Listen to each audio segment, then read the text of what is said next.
In John chapter 1 and verse 6, it says, there was a man sent from God whose name was John. Behind the scenes, making it all happen, perhaps holding it all together, in the role that maybe no one is clapping for. But heaven sees. And just because John shifts here doesn't mean he's not in that supporting role. It doesn't mean the light isn't shining through John. There was a man sent from God. And this is where John the Baptist found himself. There was a man. Not just a name, not just a face. A man sent. He's on a mission. He's on assignment. And this line changes everything. Sent. Purpose. Understanding purpose. A man with a mission. He's sent. Because before we even hear what John does, we hear where he came from. He's from God. He's on assignment. And I believe that's in our bio too. We're on assignment.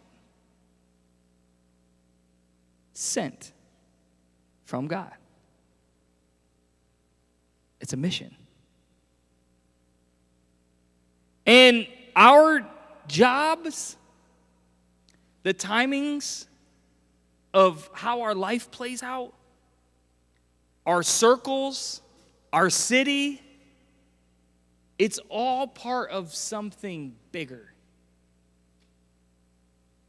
It's missional. John the Baptist was born at a specific place at a specific time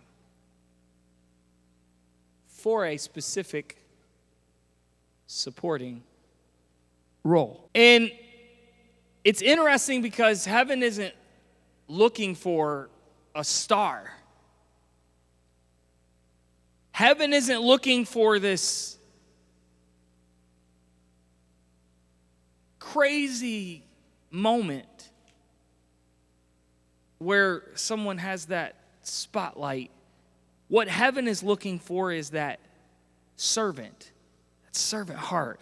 Those willing to serve that mission of the kingdom.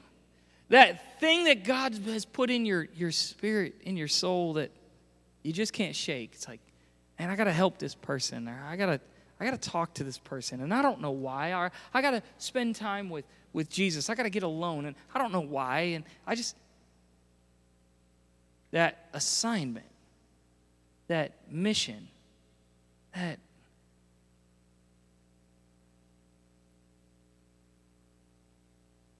we're not the main characters, nor the main event, but we point to the one who is. Just like John, the exhaustion of carrying that main character energy, it's not meant for us. It's too heavy to bear. And what a freedom there is in it, not being the main character of the story. And while our story matters, our story points to the one who walks in it with us through it all. So, what if the narrative shifted in culture? And what if the narrative went from making our own maybe names trend? What if the narrative shifted to making Jesus trend? And we've seen it here and there. We've seen some tragic moments where the nation turns to God, or a sports arena turns to God, or what if the narrative is always shifted in that direction? The main character of the story. In verse 7, he says, he came as a witness to bear witness about the light, that all might believe through him. So, we believe through him. He came, John came as a witness to bear witness of the light. So, this is the part sometimes that may get missed. He came as a witness. He's not the light. He's not the headline. He's not even the miracle worker. He came to point to the one who was Jesus. And that word witness means someone who saw something, a witness something. You put someone on a stand and they're a witness of what? Of whatever it is that the jury is needing to convene about. They're a witness to the story. And so they can give insight into something that most people cannot, because they saw it. And someone who stood close enough to the light to testify that it is real. And his life, John's life, wasn't about being impressive, and it's just about being directional. It's the directing to that main character. And you ever be in the you ever see in the airports they have the workers that have those batons, and they're out on the tarmac or runway or in the port there. They have those light batons. They're not the plane. They're not flying the plane. But without them, there's a chance that the plane could crash. That's what John was, and that's who we are. It's a flashlight in a world of fog. And here's the interesting part, is we don't have to be the light to reflect the light. We don't have to carry that weight.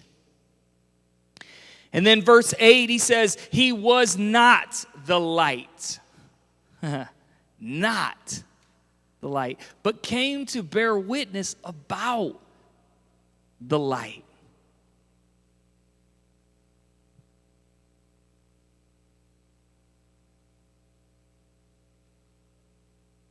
I feel like that could be hard to hear in a world that consistently informs us, be seen, be great, be the main character.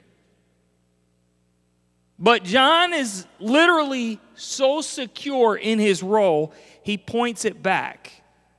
He knows his place. He doesn't resent it. He's a mirror.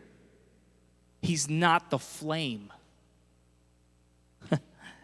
Because greatness isn't about being the source. It's about being the reflection of the source. Greatness isn't about being the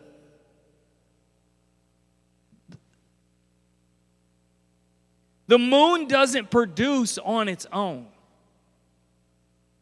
It's a reflection of the source.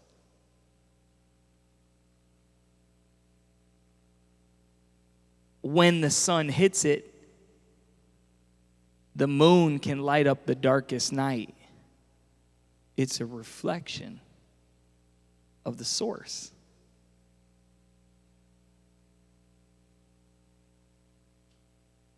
Sometimes it feels like we have to shine in order to matter. We have to make sure that we're dotting every I, crossing every T, making sure that we're on it. So maybe we can be noticed and we just reflect. We just reflect. Oh, the freedom that comes in just reflecting. Reflecting. The supporting role.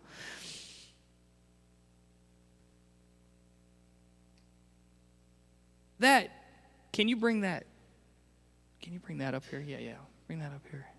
It's almost like in life we see sometimes like, come on up here, buddy. Stay up here a second. You ready for this? Sometimes it seems like life, this is just how we walk through it. We want to put on a label, but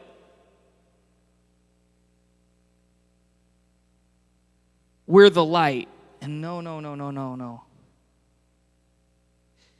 Sometimes the label is put on us that we need to be something that sometimes it's just too heavy to carry. And sometimes it's family, sometimes it's friends, sometimes it's religion, sometimes whatever it may be. That's a lot of weight to carry. That's a lot of pressure to carry. And so you say, well, it has to be okay, so if it's not that, it has to be this, and I'll be the main character. And man, the pressure that comes with being that main character. I've heard some actors say that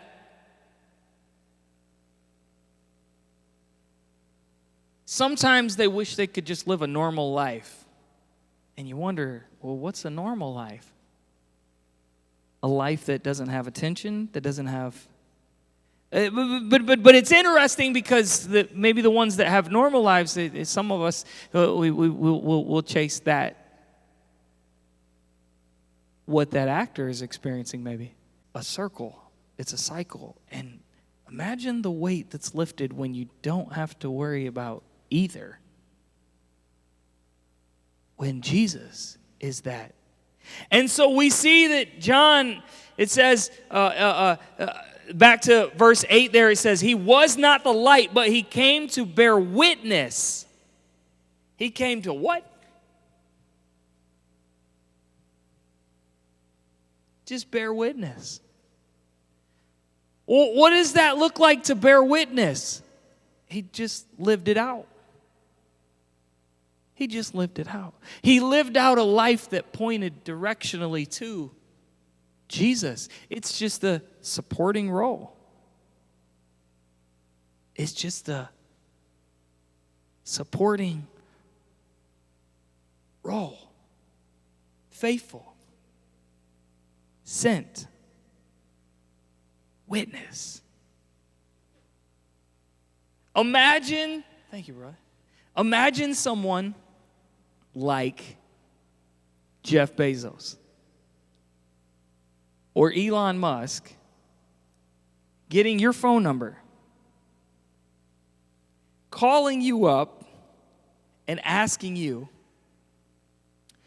to help them run their company. Imagine. And how excited would we all be, right?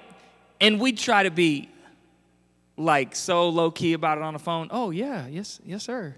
Yeah, I can, I don't know about you, but I'd be super chill. But when I got off the phone,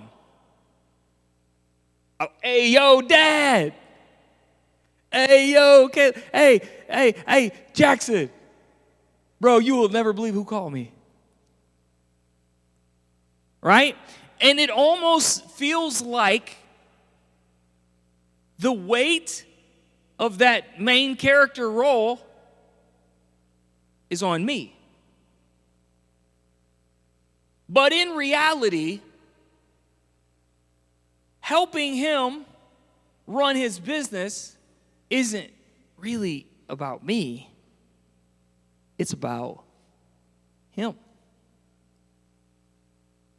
I'm just in a supporting role.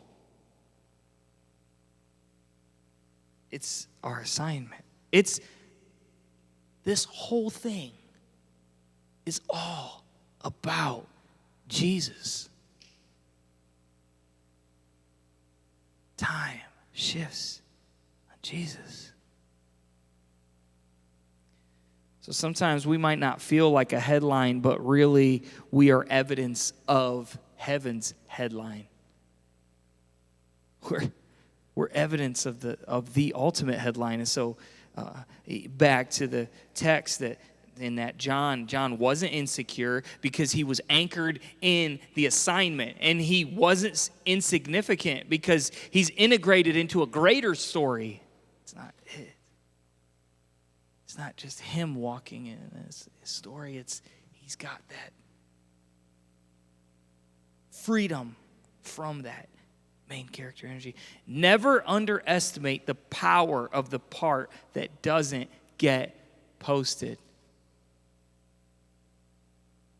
Sometimes the post is you think that that's and we all know that that's not the main story.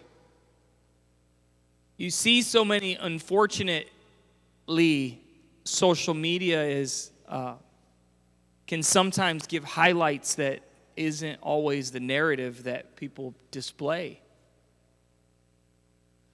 Which isn't always a bad thing. It's nice for our kids to go back and be able to have something when I'm gone. I want them to have something to look back on and say, this is who Dad was. And sometimes it can mask the real. And then we underestimate the power of the part that's not posted. Because that's really driving the story. It's that supporting role. So just because it's not viral doesn't mean it's not vital. And thankfully, Jesus carries that weight of the main character energy. 1 Corinthians 12 and 18, but as it is, God arranged the members in the body, each one of them as he chose. And so God arranged,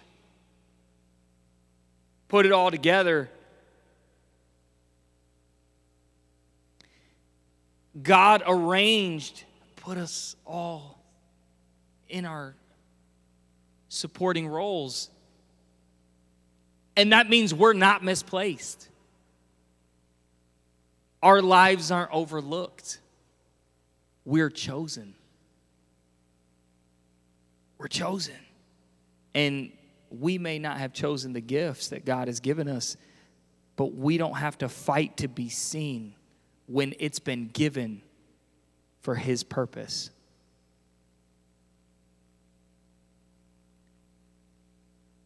1 Samuel 16 and 7, people look at the outward appearance, but the Lord said to Samuel, do not look on his appearance. And this is talking about David. And David is the if you will, the runt of the family. He's small in stature. He's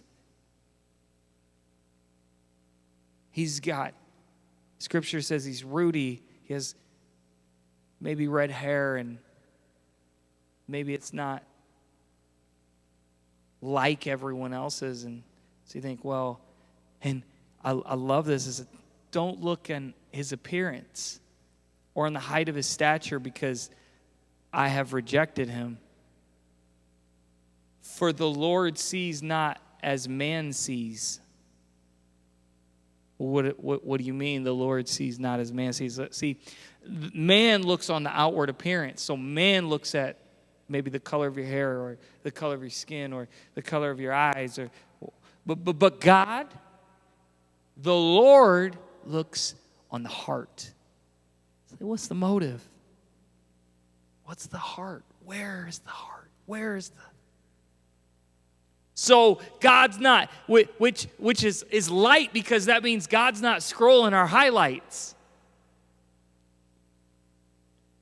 He's looking at the unseen moments, the unposted moments, where we really are. That's what he's looking at. And at that. Those silent moments. And while the world claps for what's on stage, heaven crowns what's done in secret. The silent faithful one may just be the one who stands out the most. In Mark 10:43, but it shall not be so among you. And this is Jesus talking to his disciples and talking about Gentiles and how Gentiles lord over people and how Gentiles ensure their position and their role over someone else. And Jesus says, it shall not be so among you. He says, this is where he flips the org chart around. So the organizational chart says employees, the CEO, and Jesus says, actually, that's in reverse. He says, but whoever would be great among you must be your servant. Just here to help, the supporting role. And verse 44 says, and whoever would be first among you must be slave of all. And again, he's referring to a servant here.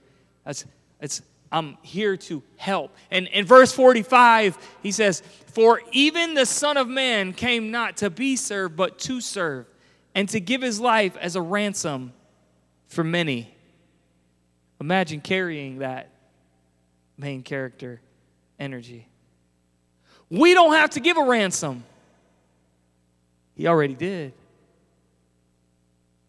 We don't have to pay the price. He already did.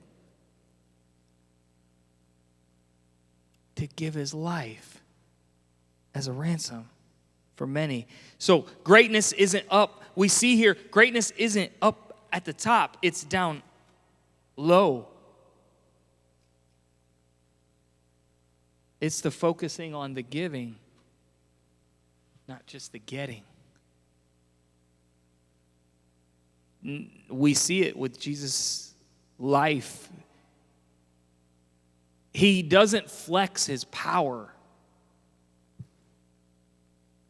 He pours it out. He gives it to others. Matthew 6 and verse 4, here it says, so that giving may be in secret. And I love this whole chapter and how that it unpacks what it looks like for prayer and what it looks like for pushing the plate away. And maybe there's things in life that say, well, I need to fast. I need to push the plate away for self-discipline. I need God to help me with some. I need my faith built. I need to increase my faith. I have no faith here. I don't believe God can do it. And so say, well, one way to help increase that faith is to push the plate away. Say, I'm not going to eat, because you're telling your body, my spirit matters more than my flesh. My spirit matters more than my body. Feeding my spirit is what really matters. And so this is, and Jesus goes into this. He says, so that your giving may be in secret.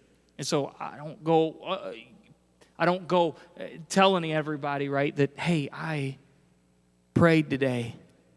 Hey, right? It's letting go of that weight. Letting go of that. And then it says, and your Father who sees in secret will reward you He sees it in secret. And because, see, it seems like when that moment that's not posted, it seems like it's missed. But that moment isn't missed. Because God never misses the moment that goes unnoticed. You may cry in private, but God rewards in purpose. The applause of heaven is louder than the silence of people. Hebrews 11 talks about a great cloud of witnesses. You even have witnesses that are rooting for you to keep being that support. Colossians 3:23 says, whatever you do, you go to work, do it with your heart for your boss. That's not what it says. It says, do it heartily with your heart as for the Lord and not for men. That's purpose. That's purpose. And man, how freeing is it when I know that I'm not working for my boss? I'm working for Jesus. I'm in this for Jesus. I'm on assignment. I'm in a supporting role. In verse 24, he says, knowing that from the Lord you will receive the inheritance as your reward. The inheritance, the Spirit of God growing in your life. You are serving the Lord Christ. And so we see here that if we're excellent when people are watching, then we realize that we're leaning into performance. Well, it's performance driven because if I don't perform well, then my boss will let me go. And while that's true, here's the powerful part. When the Lord has your heart,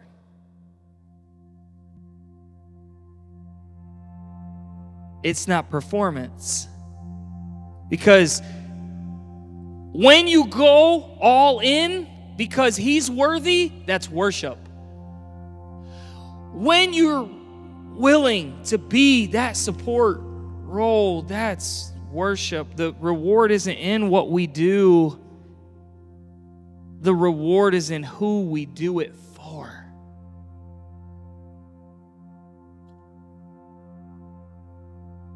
The reward isn't in what we're after. The reward is in who we're after. You think something so simple as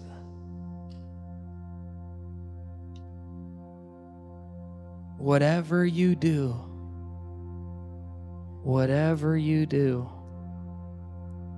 you're at home with the kids, let it be your heart. You're at home with your spouse, let it be your heart. You're with your family hanging out, let it be your heart.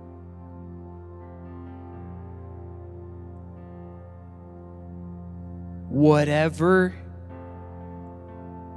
let it be for Jesus. It's like the photographer at a wedding. He doesn't get in any of the photos. No one is rooting for him or cheering him on or telling him he's doing a great job videoing or capturing that photo. And most people don't even know the photographer's name. Anybody been at a wedding and you just go up to the photographer and ask them for their name? Or we might be curious, but and maybe they look interesting enough we want to meet them, but not because they're holding a camera, right? They wear all black and they try to blend into the landscape of the audience and the structures. But years later, when the couple looks back on these moments and they look at their wedding photos, they're not looking for the photographer. When they look at every smile, when they look at every tear, every first look, the lens that captured it all was his lens. He was just the supporting role. While he's never in the picture would never exist without him. And that's what heaven will feel like. We'll see people who maybe weren't applauded, but without them, the kingdom doesn't stand. And maybe that's where you've been, not in the spotlight, not in the shot, not in the camera, but faithfully holding the frame for the one who is. Because the kingdom isn't about celebrities, it's about servants that carry the weight of supporting role.